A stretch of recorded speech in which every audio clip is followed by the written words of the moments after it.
Hello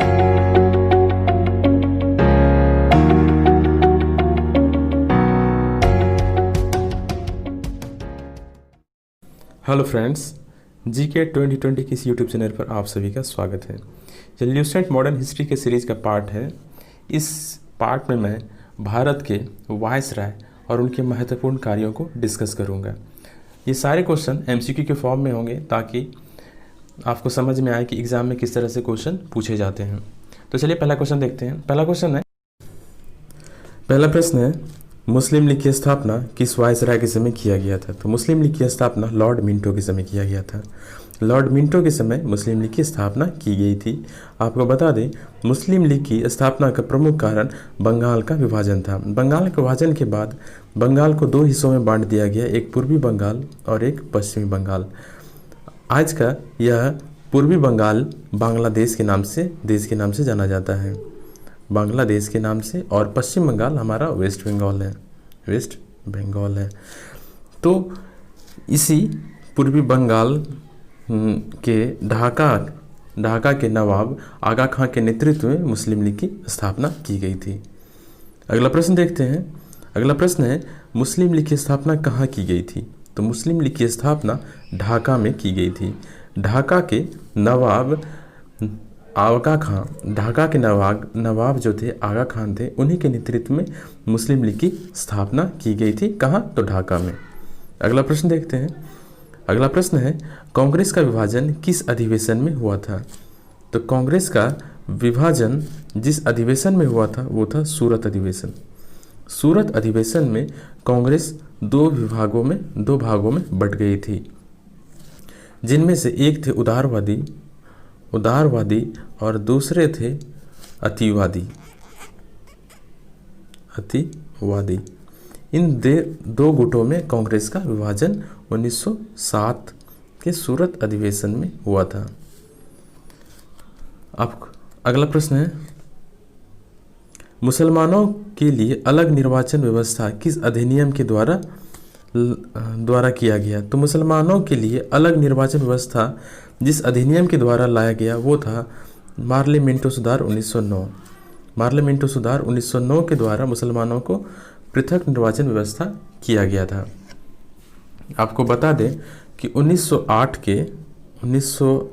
के मुस्लिम league के अमृतसर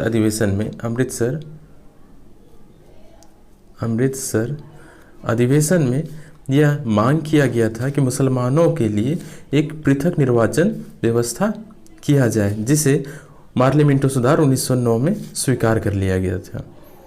अगला क्वेश्चन देखते हैं। अगला क्वेश्चन है, किस वायसराय के समय ब्रिटेन के राजा जॉर्ज पंचम भारत आए थे? तो जिस वायसराय के समय ब्रिटेन के राजा जॉर्ज पंचम भारत आए थे वो थे हार्डिंग द्वितीय के समय ब्रिटेन के राजा जॉर्ज पंचम भारत आए हुए थे। आपको बताते हैं कि जॉर्ज पंचम ब्रिटेन के पहले राजा थे जो भारत आने वाले पहले राजा कहलाए। तो जॉर्ज पंचम के आगमन में ही मुंबई की स्थापना किया गया। गेटवे ऑफ इंडिया जो कि मुंबई में है, इसकी स्थापना इसी जॉर्ज पंचम के आगमन में स्वागत में किया गया था 1911 में। अगला क्वेश्चन देखते हैं। जॉर्ज पंचम के भारत आगमन पर दिल्ली में भव्य दरबार का आयोजन कब कराया गया? तो दिल्ली में भव्य दरबार का आयोजन 1911 में करवाया गया था।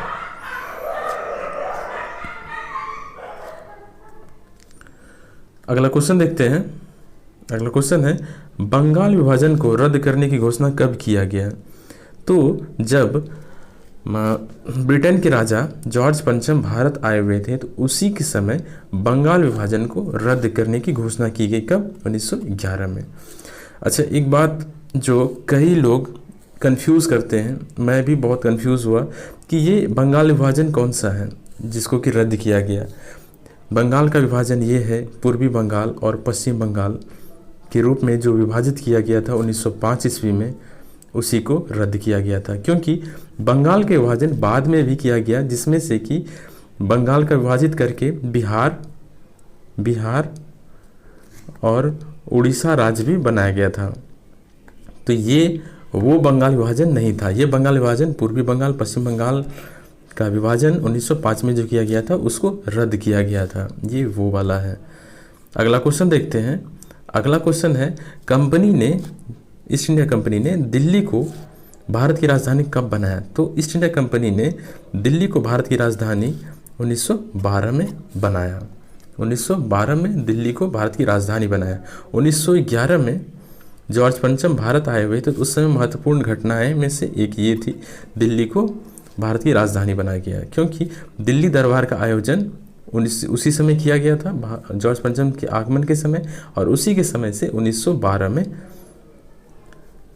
दिल्ली को भारत की राजधानी बना दिया गया। पहले भारत की राजधानी जो हुआ करती थी वो कलकत्ता हुआ करता था, कलकत्ता, और बाद में दिल्ली कर दिया गया। अगला क्वेश्चन देखते हैं।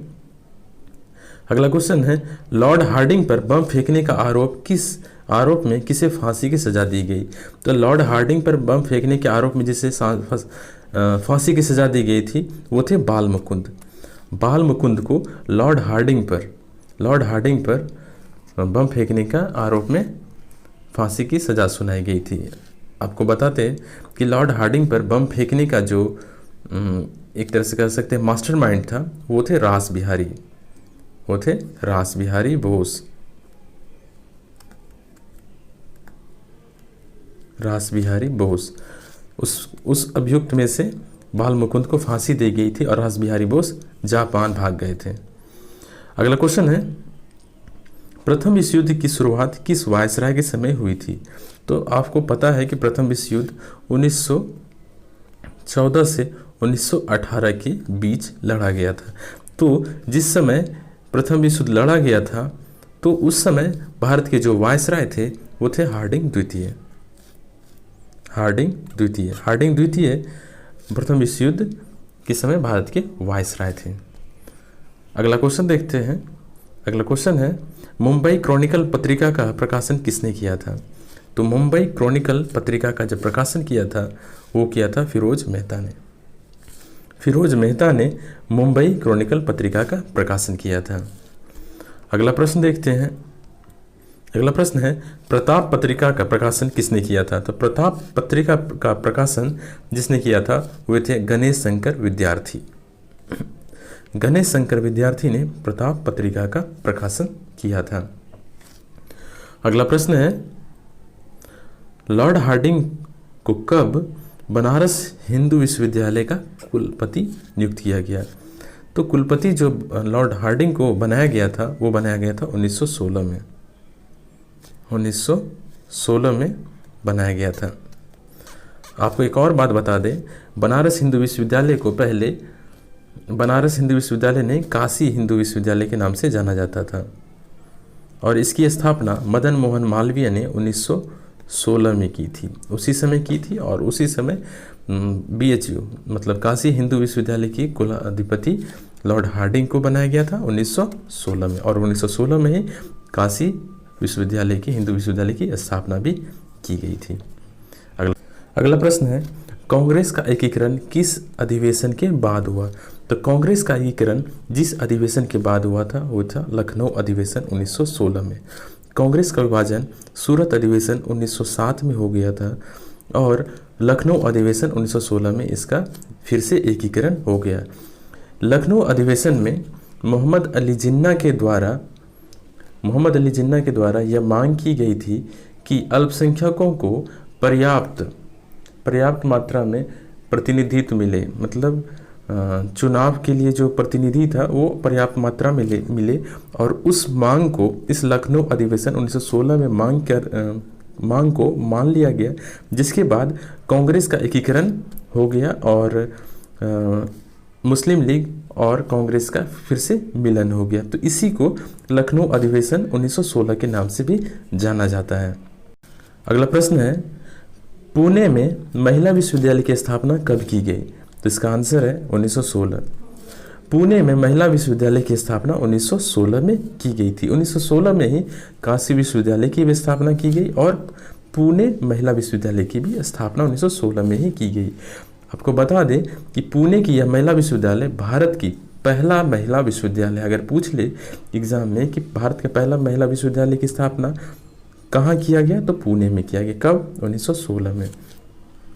आपको बता दें कि इस विश्वविद्यालय की स्थापना धोबिंद कर्वे ने की थी। धोबिंद केशव कर्वे, धोबिंद केशव कर्वे, केशव कर्वे, धोबिंद केशव कर्वे ने पुणे महिला विश्वविद्यालय की स्थापना की थी। अगला प्रश्न है, चेम्सफोर्ड के समय शिक्षा में सुधार के लिए किस आयोग का गठन किया गया? तो चेम्सफोर्ड का शिक्षा में सुधार के लिए जिस आयोग का गठन किया गया था वो था सैडलर आयोग। सैडलर आयोग चेम्सफोर्ड के समय शिक्षा में सुधार के लिए एक आयोग का गठन किया गया था।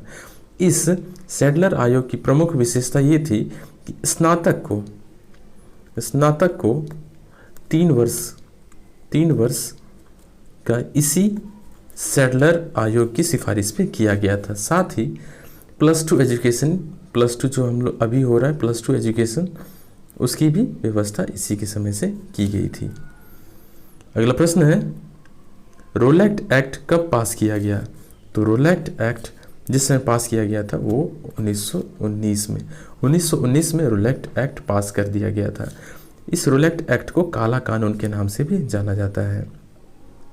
काला कानून, इसे काला कानून इसलिए कहा जाता है क्योंकि पुलिस के द्वारा बिना किसी वारंट के और बिना किसी गवाह सबूत के किसी भी लोगों को, किसी भी आदमी को जेल में डाला जा सकता था और लंबे समय तक बिना किसी सुनवाई के उसे जेल में रखा जा सकता था। इसीलिए इस रोलैक्ट एक्ट को काला कानून का नाम दिया गया है।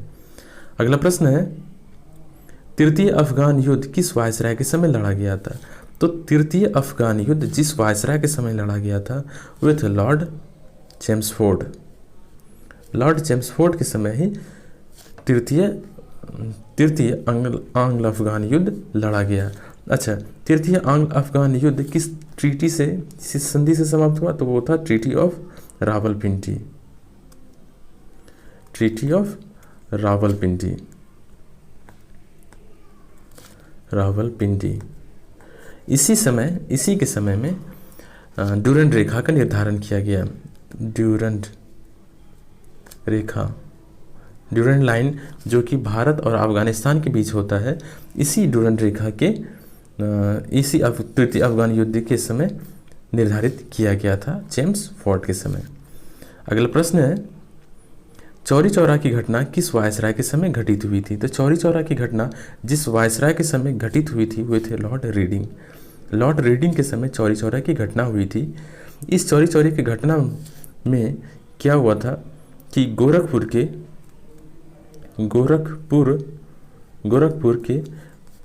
गोरखपुर में पुलिस चौकी में आग लगा दी गई थी, जहां करीब 22 से 24 पुलिसकर्मी की मौत हो गई थी। और इसी चौरी चौरा कांड के होने के बाद गांधी जी ने असहयोग आंदोलन जो कि 1920 ईस्वी में किया था शुरू, उसे वापस ले लिया था 1922 में, इसी चौरी चौरा कांड के घटित होने के बाद से। इसीलिए चौरी चौरा कांड बहुत ही महत्वपूर्ण होता है क्योंकि इसी घटना के बाद गांधी जी ने असहयोग आंदोलन वापस ले लिया था।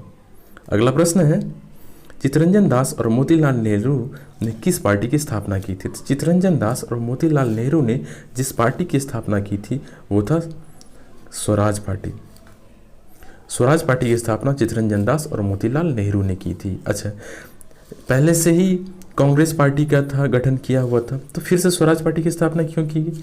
तो चित्तरंजन दास, मोतीलाल नेहरू और अन्य जो बहुत सारे लोग थे, वो चौरी चौरा कांड के बाद जो असहयोग आंदोलन वापस लिया गया उससे ये लोग संतुष्ट नहीं थे, खुश नहीं थे, क्योंकि असहयोग आंदोलन वापस लिया जाने की नीति से ये लोग काफ़ी असंतुष्ट थे। तो इसी कारण से इन्होंने स्वराज पार्टी की स्थापना 1923 ईस्वी में की थी। चौरी चौरा की घटना 1922 में हुई थी और इसी के बाद असहयोग आंदोलन वापस ले लिया गया था। उसी के 1 साल के बाद चित्तरंजन दास और मोतीलाल नेहरू ने 1923 ईस्वी में स्वराज पार्टी की स्थापना की थी। इसका भी मुख्य उद्देश्य भारत से अंग्रेज़ों को खदेड़ना था। तो ये था इम्पोर्टेंट क्वेश्चन वायसराय से जो महत्वपूर्ण बन सकते थे। उम्मीद करता हूँ आपको इससे बहुत सारे कन्फ्यूज़न दूर हुए होंगे और आपको वीडियो ज़रूर पसंद आया होगा। अगर वीडियो आपको पसंद आया हो तो लाइक करें और ना पसंद आया हो तो नीचे कमेंट बॉक्स में कमेंट करें। Thank you for watching this video.